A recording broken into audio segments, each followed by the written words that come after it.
a tense courtroom, a judge did not hesitate to deliver a controversial sentence, not only for its severity but also for its target. A black man, accused of traffic violations, received a heavy fine. However, what the judge did not expect was the true identity of this man.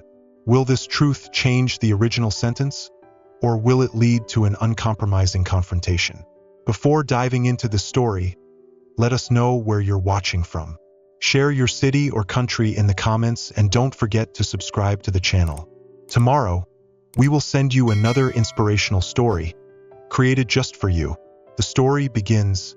A hint of indifference in Judge Whitman's voice. I'll consider it later, Mr. Robinson. However, your tardiness this morning is something we cannot overlook. Do you really believe that your urgent federal responsibilities can justify disrespect for this court? Jamal maintained his composure. Your Honor, I meant no disrespect. My delay was due to a human trafficking case, a matter that I believe we all agree needs to be addressed with utmost urgency. Judge Whitman's eyes narrowed, but his tone remained unchanged. No matter how noble your priorities may be, they cannot serve as a justification for violating protocol. Court procedures exist for a reason. It wasn't the words, but the underlying tone of dismissal that truly struck Jamal. An unspoken message. His explanation was insufficient. Professional achievements, character, efforts to comply with the system, none of it held value in this room. He took a slow breath, letting the moment pass. Your Honor, I understand the importance of protocol, but I must ask, are these rules applied equally to everyone in this courtroom? A wave of tension swept through the room. Judge Whitman stiffened, his face slightly flushed. Are you questioning the integrity of this court, Mr. Robinson? Jamal responded, with a calm demeanor. I am simply seeking clarification. It is crucial to ensure that fairness is upheld, not just for myself but for everyone here. The gavel slammed down on the bench. I will not tolerate any accusations against this court. Your sentence stands. Jamal tilted his head slightly, his expression unreadable. Thank you, Your Honor. He returned to his seat, feeling the eyes on him. Some filled with quiet admiration, others with concern. This wasn't Jamal's first brush with prejudice cloaked in authority, but there was something different about this moment. The energy in the room felt charged, as if everyone was waiting to see what he would do next. He quietly pulled out his phone, typing a quick note. The story wasn't over. The court proceedings continued, but Jamal's presence had shifted the atmosphere. Others noticed it too. An older man, sitting 2 rows ahead, glanced back at him with a fleeting look of empathy. The court clerk, her hands flying across the keyboard, paused occasionally, a hint of hesitation in her eyes. When the session adjourned, people slowly filed out of the room. Jamal remained seated for a moment, observing. The clock read 8:42 a.m. as Jamal Robinson parked his car in the lot outside the city courthouse in Greenville, South Carolina. The warm morning sun cast long shadows across the asphalt, and Jamal took a deep breath. He hated being late. As a federal prosecutor, his professional life revolved around discipline and preparation. Yet today life had conspired against him. This morning didn't deserve to be this complicated. The task ahead was mundane, resolving an error in the property tax assessment on the house his grandmother had left him. The city had inexplicably increased the taxes, and Jamal had spent weeks gathering evidence proving it was a mistake. The house wasn't just property to him.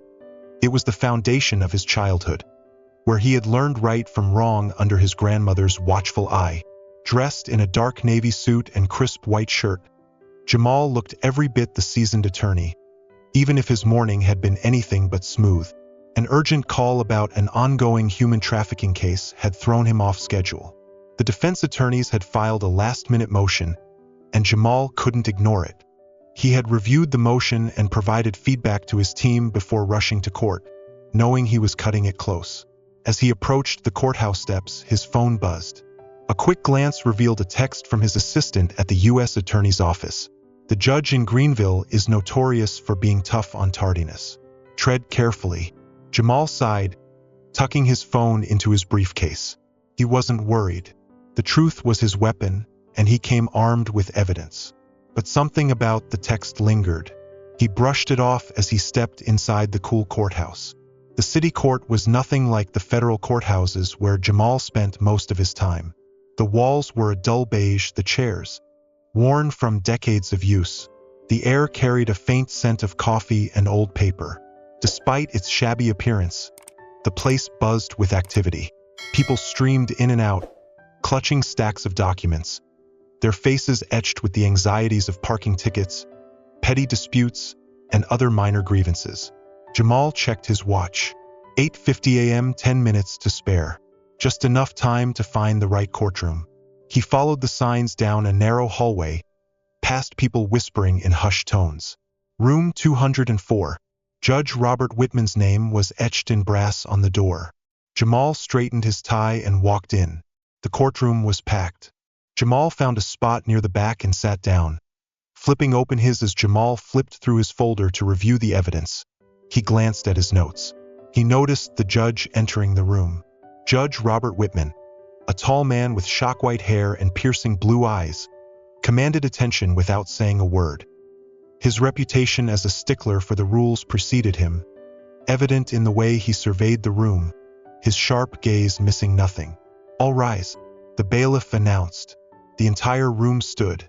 Jamal also rose to his feet as the judge settled into his seat. Jamal noticed the absolute silence that followed. Judge Whitman began calling cases with machine-like efficiency, his tone crisp and detached. Jamal watched closely. A middle-aged man in a suit arrived a few minutes late, slipping into the room furtively. A little while later, a young woman dressed casually slid in and took a seat. Neither received so much as a glance from the judge. Jamal made a mental note of this but focused on his own case. Finally, at 9:15 a.m., Jamal heard his name called. He gathered his folder and approached the podium, maintaining his composure despite his earlier tardiness. As he drew near, Judge Whitman looked up, his expression hardening. Jamal sensed a shift in the room, a palpable tension that hadn't been present in the previous cases. "Mr. Robinson, you're late," the judge said sharply, his voice cutting through the room. "Do you think this court's time is less valuable than yours?" Jamal raised his hand slightly, palm out as if in acknowledgement. "Your Honor, I apologize for the delay. I was attending to urgent federal matters." The judge cut him off. "Excuses don't justify tardiness. This courtroom operates on order and respect. If you can't adhere to that, I suggest you reevaluate your priorities."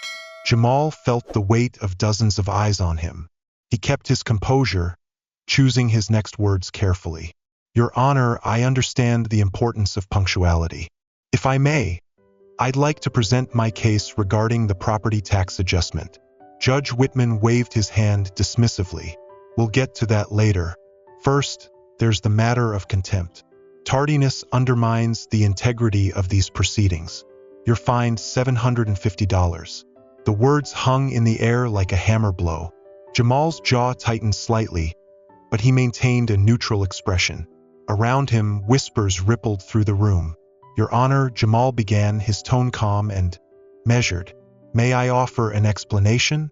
The judge raised his gavel, silencing him. "You may not. Consider this a lesson in respecting the court." Jamal took a step back, his mind racing. This wasn't just about being late. It was about something deeper, something that many in the room had likely witnessed before. He glanced at the other latecomers. None of them had been reprimanded. The disparity was too glaring, and Jamal wasn't about to let it slide. As he returned to his seat, Jamal opened his briefcase. But this time, it wasn't the property tax documents he focused on. He was concentrating on making notes. His pen moved swiftly across the page. Meanwhile, the judge moved on to the next case, his voice unwavering. Jamal knew one thing for sure.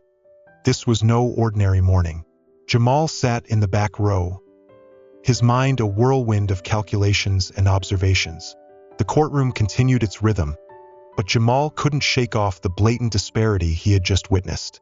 He replayed the moment Judge Whitman imposed the $750 fine, juxtaposed with the leniency shown to the other latecomers. The young woman who had slipped in earlier sat near the front, engrossed in her phone without a reprimand. A man in a gray sports coat, currently presenting his case, had clearly entered after the judge had begun. Yet the gavel's wrath was reserved solely for Jamal. This wasn't an isolated incident. It was a pattern Jamal recognized as clearly as the documents in his briefcase. He shifted into his legal instincts, assessing the situation with precision. Such a substantial fine for tardiness in a city court was excessive, even punitive.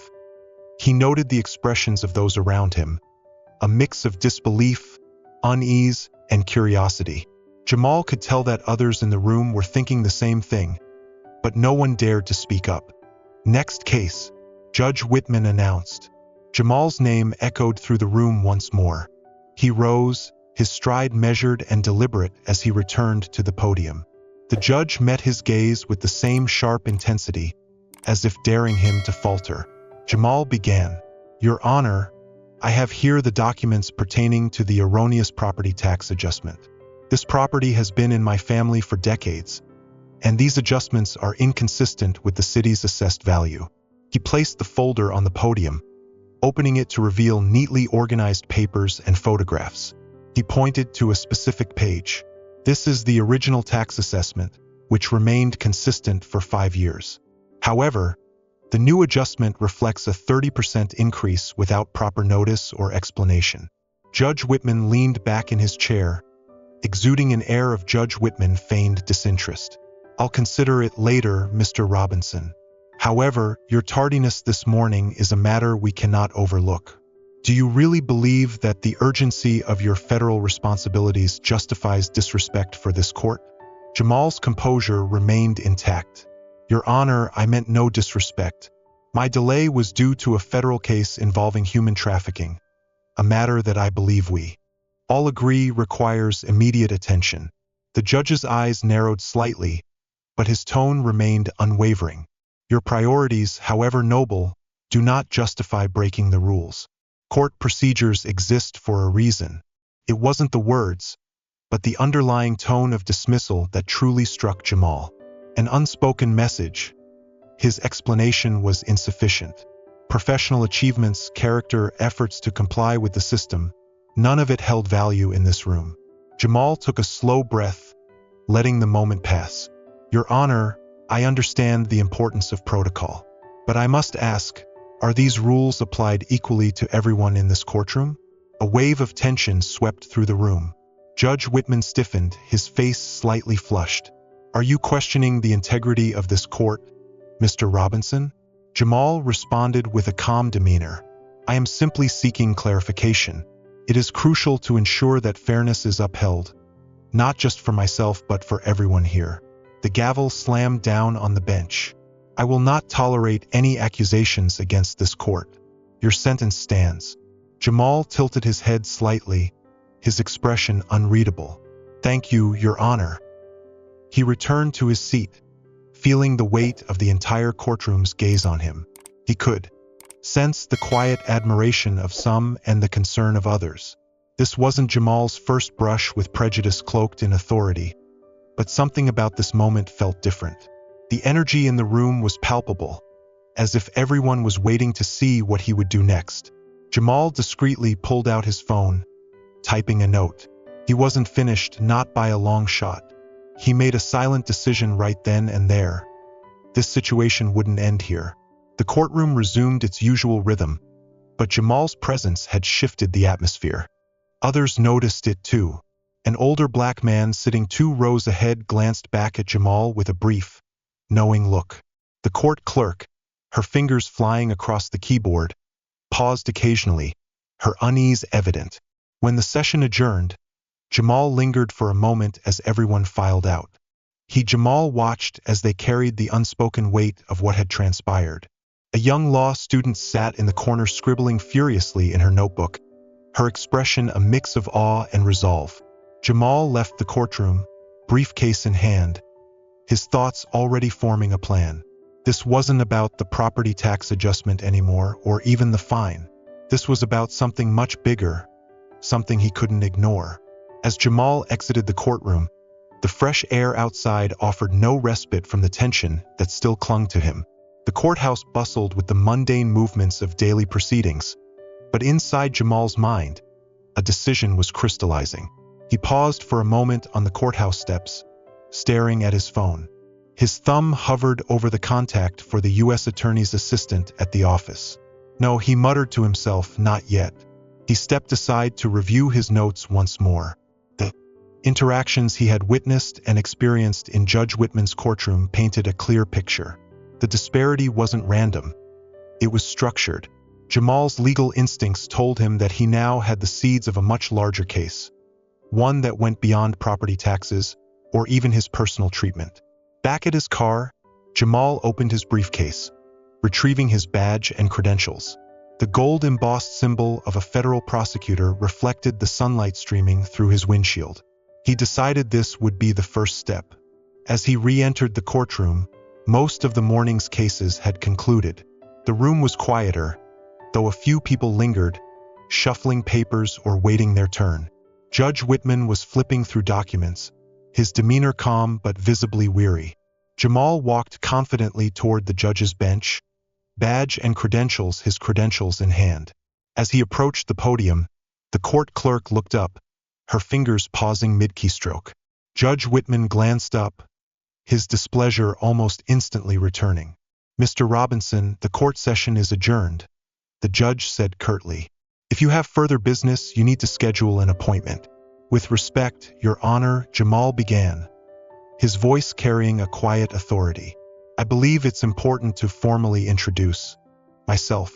He held up his badge slightly, ensuring everyone in the room had a clear view. "I am Jamal Robinson, Assistant United States Attorney for the District of South Carolina.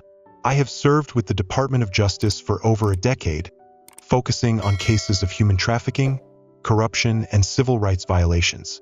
The judge stiffened, his hand pausing on the documents he was reviewing. The color drained from his face as Jamal's words registered with everyone in the room. The remaining spectators watched intently, their expressions a mix of curiosity and anticipation. "I was delayed this morning due to an urgent federal matter that required my immediate attention," Jamal continued, his tone firm yet respectful. "And while I understand the importance of court procedures, I couldn't help but notice the disparity in how cases were handled here today." The judge's lips pressed into a thin line. "Mr. Robinson, if you perceive a procedural issue, you can file a formal complaint." "I have already begun documenting this morning's events," Jamal replied, holding up his notebook. "Not only my treatment but also the varying responses to other latecomers, particularly along racial lines. As an officer of the court, I have a duty to report any patterns of bias or discrimination I encounter." Judge Whitman leaned back in his chair, visibly uncomfortable. "Are you accusing this court of misconduct, Mr. Robinson?" "I am stating what I observed, Your Honor," Jamal said calmly. "As a federal prosecutor, I have dedicated my career to ensuring justice is applied equally, regardless of who stands before the bench. What I witnessed today raises serious concerns." The silence in the room was deafening. The court clerk nervously glanced between Jamal and the judge, her hands hovering uncertainly over the keyboard. The young law student in the back corner was scribbling furiously, her eyes wide with astonishment. The judge cleared his throat, attempting to regain control. "This court takes such matters very seriously. If you believe there has been an error in judgment, I suggest you address it through the appropriate channels." Jamal placed his badge and credentials on the podium. "I intend to, Your Honor, but I also believe this moment presents an opportunity for reflection on how we ensure that the principles of fairness and equality are upheld in every courtroom." Judge Whitman shifted uncomfortably in his seat, his hands gripping the armrests tightly. He had presided over this courtroom for decades, his authority rarely questioned so directly. For the first time, his confidence seemed to waver. "You may go, Mr. Robinson," the judge said, his voice smaller now. Jamal gathered his belongings and turned to leave, but not before delivering one final statement. "Thank you, Your Honor. I will ensure this is addressed properly." As Jamal stepped out of the courtroom for the second time that morning, He felt the eyes of every remaining spectator on his back. The weight of that moment was not lost on him. This wasn't just about standing up for himself. It was about challenging a system that too often failed to see its own flaws. Outside, Jamal pulled out his phone and began typing a detailed email to his office. He included every observation, every interaction, and every instance of disparity he had witnessed. As he pressed send, he knew this was just the beginning. The email Jamal sent that afternoon spread faster than he anticipated. The next morning, his phone rang with a call from the U.S. Attorney's Office. His supervisor, Julia Harper, a no-nonsense attorney with decades of experience, spoke with a mix of urgency and curiosity. "Jamal, I've read your report," she said. "If what you describe is accurate, this isn't just an isolated incident. This could indicate systemic bias." "I believe it does," Jamal replied. "What happened yesterday wasn't subtle. It was part of a pattern I've seen before, and I'm sure I'm not the only one who's experienced it." Julia exhaled sharply. "I'll contact the Judicial Review Commission. This needs to be handled delicately but thoroughly. In the meantime, gather as much documentation as possible. If this goes public, we need to be prepared." The call ended, but Jamal's work had only just begun. He spent hours piecing together every detail from the city court hearing. He searched public records, noting inconsistencies in the fines and sentences Judge Whitman had delivered. Patterns began to emerge. Fines for minor infractions were significantly higher for black defendants, while white defendants often received warnings or reduced penalties. Jamal reached out to colleagues and community members, including attorneys who had appeared in Judge Whitman's courtroom. The responses were overwhelming. Stories of disparate treatment flooded in. Some whispered confidentially, others spoke with bold defiance. A young black woman recounted being heavily fined for a parking violation, while a white man with multiple offenses received only a small fee. Another described how the judge routinely interrupted black defendants, rarely allowing them to fully explain their cases. Within days, the Judicial Review Commission had launched a formal investigation. Investigators descended upon the courthouse, demanding case files spanning years and interviewing staff. The court clerk, Ms. Abigail, proved to be a pivotal figure. Nervously, she produced a small notebook she had kept hidden in her desk drawer for years. "These are notes I've taken," she confessed. "Every time something didn't seem right, I wrote it down. I was too afraid to say anything, but I can't ignore it any longer." The notes painted a damning picture. Dates, names, and instances of unequal treatment were meticulously recorded. The investigators also spoke with Thomas Wilson, the longtime bailiff in the courtroom. He shared his observations with a quiet conviction. "I've been here for 15 years, Wilson said. "I've seen how the judge treats people differently depending on who they are. I always knew it was wrong, but I didn't think there was anything I could do."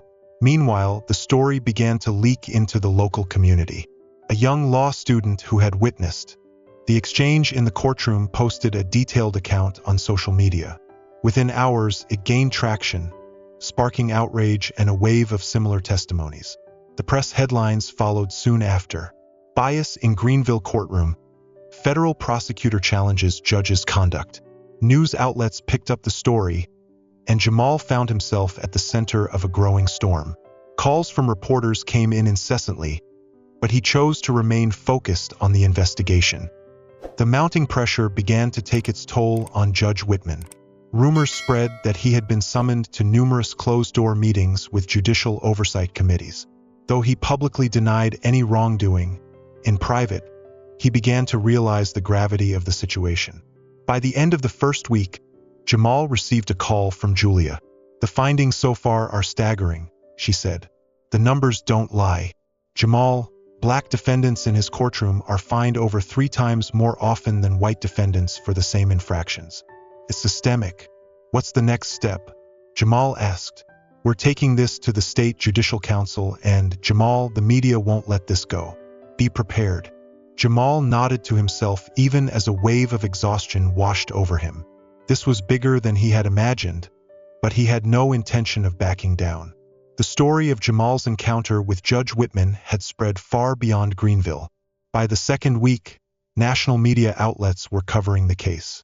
Headlines like "Systemic Bias Exposed," "Federal Prosecutor Takes a Stand" dominated the news cycle. Social media hashtags like #EqualJusticeNo and #BiasintheCourts trended for days, with thousands of people sharing their own experiences of discrimination in courtrooms. Jamal remained focused, working with the Judicial Review Commission to consolidate evidence. The findings were devastating. Over the past 5 years, Judge Whitman had fined black defendants an average of 300% more than white defendants for similar offenses. Late arrivals from white defendants often went unmentioned, while black defendants faced reprimands or steep fines. Even requests for leniency, such as payment plans, were disproportionately denied to minority defendants. The evidence wasn't just statistical, it was deeply human. Former defendants came forward, some publicly, others anonymously, to share their stories. A black mother recounted being fined $500 for contesting a minor zoning issue despite presenting clear evidence that the city was at fault. A young man described how the judge had humiliated him in court, questioning his work ethic, only to dismiss a similar case from a white defendant. Minutes later, local activist groups joined the fray, organizing rallies and calling for accountability outside the Greenville courthouse. Protesters held signs reading "Justice should be blind and end bias." Now, Jamal avoided the public spectacle as much as possible, but he couldn't ignore the significance of what was unfolding inside the courthouse. The pressure mounted. Staff members who had worked under Judge Whitman for years began sharing their own observations. Ms. Abigail, the clerk, became a key figure in the investigation. Her detailed notes, combined with court records, painted a comprehensive picture of bias that spanned decades. "I never thought anyone would listen," she said during one interview with investigators, "but now that it's all coming out, I can't stay silent anymore." Even Thomas Wilson, the bailiff, spoke up publicly. In a statement to the commission, he said, "I've seen this kind of treatment for years. It's wrong, and it's long past time for something to be done." Judge Whitman, meanwhile, found himself increasingly isolated. While he initially dismissed the accusations as misinterpretations, the mounting evidence forced him into damage control. In a rare public statement, he expressed regret for any unintentional actions that may have caused harm. The words rang hollow in the face of overwhelming proof to the contrary. Jamal, though inundated with attention, stayed grounded. He continued his work as a federal prosecutor, knowing that his responsibilities extended beyond this case. At the same time, he couldn't ignore the messages pouring into his office. Emails, phone calls, and letters came from across the country. Some to consolidate evidence, Jamal worked with the Judicial Review Commission. The findings were devastating. Over the past 5 years, Judge Whitman had fined black defendants an average of 300% more than white defendants for similar offenses. Late arrivals from white defendants often went unmentioned, while black defendants faced reprimands or steep fines. Even requests for leniency, such as payment plans, were disproportionately denied to minority defendants. The evidence wasn't just statistical, it was deeply human. Former defendants came forward, some publicly, others anonymously, to share their stories. A black mother recounted being fined $500 for contesting a minor zoning issue despite presenting clear evidence that the city was at fault. A young man described how the judge had humiliated him in court, questioning his work ethic, only to dismiss a similar case from a white defendant. Minutes later, local activist groups joined the fray, organizing rallies and calling for accountability outside the Greenville courthouse. Protesters held signs reading "Justice should be blind and end bias." Now, Jamal avoided the public spectacle as much as possible, but he couldn't ignore the significance of what was unfolding inside the courthouse. The pressure mounted. Staff members who had worked under Judge Whitman for years began sharing their own observations. Ms. Abigail, the court clerk, became a key figure in the investigation. Her detailed notes, combined with court records, painted a comprehensive picture of bias that spanned decades. "I never thought anyone would listen," she said during an interview with investigators. "But now that it's all coming out, I can't stay silent anymore." Even Thomas Wilson, the bailiff, spoke up publicly. In a statement to the commission, he said, "I've seen this kind of treatment for years. It's wrong, and it's long past time for something to be done." Judge Whitman, meanwhile, found himself increasingly isolated. While he initially dismissed the accusations as misinterpretations, the mounting evidence forced him into damage control. In a rare public statement, he expressed regret for any unintentional actions that may have caused harm. The words rang hollow before overwhelming evidence to the contrary. Jamal, though inundated with attention, stayed grounded. He continued his work as a federal prosecutor, knowing that his responsibilities extended beyond this case. At the same time, he couldn't ignore the messages pouring into his office. Emails, phone calls, and letters came from across the country, some offering support, others sharing similar stories of bias in other courtrooms. One particularly poignant letter came from a retired attorney in Alabama. "For years, I've seen the same injustices you're describing, but I never spoke up. Thank you for having the courage to do what so many of us couldn't." The movement grew beyond Greenville. Other judges in South Carolina faced scrutiny as activists and reporters began digging into court records. The state's Judicial Oversight Commission announced a wide-ranging review of city courts, pledging to root out systemic bias. By the end of the month, the Judicial Review Commission had completed its preliminary report. The findings were damning, and the implications were clear. Judge Whitman's actions were part of a larger, deeply entrenched problem. The report called for immediate reforms, including mandatory bias training for judges, regular audits of court decisions, and the establishment of independent oversight committees. The pressure became too much for Judge Whitman. Facing the prospect of a public hearing and potential disciplinary action, he announced his resignation. In a brief statement, he said, "I believe that my resignation is in the best interest of this court and this community." The announcement was met with mixed reactions. Some saw it as an admission of guilt, while others viewed it as a necessary step toward healing. For Jamal, it was a moment of vindication but not celebration. The resignation was just the beginning. The real work lay ahead as the reforms began to take shape. Jamal found himself in a new role. He was invited to speak at law schools, community forums, and legal conferences about his experiences and the importance of challenging systemic bias. His story inspired young lawyers, particularly those from underrepresented backgrounds, to see themselves as agents of change. At one such event, a young black law student approached Jamal after his speech. "You showed me that the law isn't just about rules. It's about people. You gave me a reason to fight for justice." Jamal smiled, humbled by the words. "The fight has just begun, but if we all do our part, we can make the system better." 3 months after the morning that shook everything up, the courthouse in Greenville looked markedly different. The tired beige walls had been repainted, and a new reception desk greeted visitors as they entered. Signs in multiple languages directed people to resources they never knew were available before. Payment plans, legal aid, and procedural guidance were readily available. A small but significant plaque had been installed near the entrance. "Justice is the right of all." Inside the courtroom, the changes were even more apparent. Judge Whitman no longer presided, having quietly left the bench after his resignation. In his place, a younger judge with a reputation for fairness and impartiality had taken over. More importantly, systemic reforms were underway. All court personnel now attended mandatory bias training led by experts who addressed the subtle ways that prejudice can seep into decision-making. Jamal stood at the back of the newly renovated courtroom, his eyes surveying the room. He had been invited to speak to a group of local judges and attorneys about the changes that had been implemented. As he waited his turn, he felt a mix of pride and cautious optimism. Change had begun, but he knew there was still a long road ahead. The reforms extended beyond Greenville. Inspired by Jamal's actions, other communities in South Carolina and eventually across the country began reevaluating their own court systems. State judicial review boards implemented mandatory audits of case outcomes, paying particular attention to racial and socioeconomic disparities.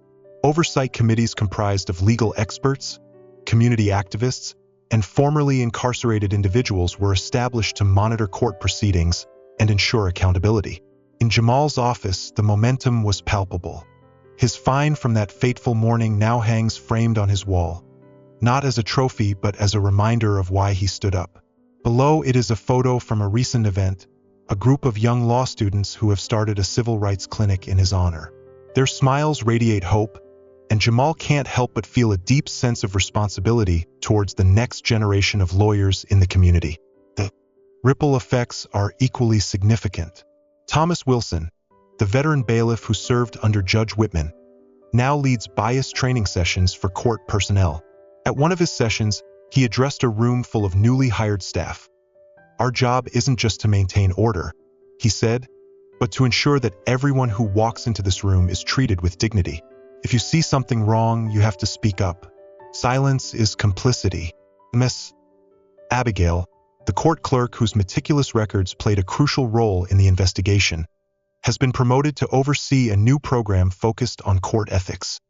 "I never thought practices." She works tirelessly to mentor younger clerks and ensure that the mistakes of the past are not repeated. Jamal's influence extends beyond the legal community. He began teaching a seminar at a nearby law school, focusing on ethics and civil rights in the justice system. His students, many of whom were inspired by his story, often stayed after class to ask how they could make a difference. One afternoon, a student approached him with a notebook full of ideas for reform. "What do you think is the most important thing we can do to make the system more just?" she asked. Jamal paused for a moment before answering. "Listen to each other, listen to the people who come before our courts, and to those who are too afraid to speak up. Listening is where real change begins." The changes didn't come without resistance. Some judges and attorneys pushed back against the new oversight measures, arguing that they undermined their authority. But the evidence was undeniable. Within a year, data showed a significant decrease in racial disparities in fines and sentences in the Greenville City Court. Payment plans were approved more frequently, and defendants reported feeling treated with more respect. For Jamal, the most rewarding moments came from the people who approached him to share their stories. An elderly black man who had been present in the courtroom that fateful morning months ago returned to the courthouse to thank him. "I've been coming here for 40 years, the man said, his voice choked with emotion. "I've witnessed so much injustice, but I never thought I'd see the day when someone finally said, 'Enough. Thank you for giving us hope.'" One morning, Jamal received a letter in his office. It was from a young public defender in Chicago who had read about his story and been inspired to launch her own investigation into biases in her local courts. The letter ended with a simple but powerful line: "Your stand reminded me why I became a lawyer in the first place." Jamal read the letter twice before placing it in a folder labeled Impact. He leaned back in his chair, letting the weight of the moment sink in. It wasn't about him. It was never about him. It was about the countless voices that had been silenced or ignored for too long, voices that were finally being heard. Months later, Jamal walked back into the courthouse where it all began. He wasn't there for a case or an investigation. He had been invited to speak at the dedication ceremony for a new center for judicial ethics that was being named in part after the story of Jamal Robinson isn't just a battle against personal injustice. It's a wake-up call for the entire justice system. It shows that, sometimes, change starts with small acts of courage, with the bravery to stand up against what's wrong. Have you ever witnessed or experienced injustice in the justice system? Do you believe that every individual can make a difference? Share your thoughts and stories in the comments. Your voice can empower others and contribute to building a more just society. If you found this story meaningful, please don't hesitate to share it with your friends and loved ones. Together, let's spread the message of fairness, courage, and the spirit of fighting for what is right. Thank you for following and supporting our channel. Let's work together to create positive changes, even the smallest. Wishing you health, happiness, and success on your path to fighting for justice. Thank you for supporting the channel. Please like, share, and subscribe to receive the latest updates. These stories are collected from various sources and do not represent any individual or organization. They are shared for the purpose of spreading human values in life and have been rewritten with the assistance of AI. If there are any errors, please forgive them with understanding. Wishing you all the best in life.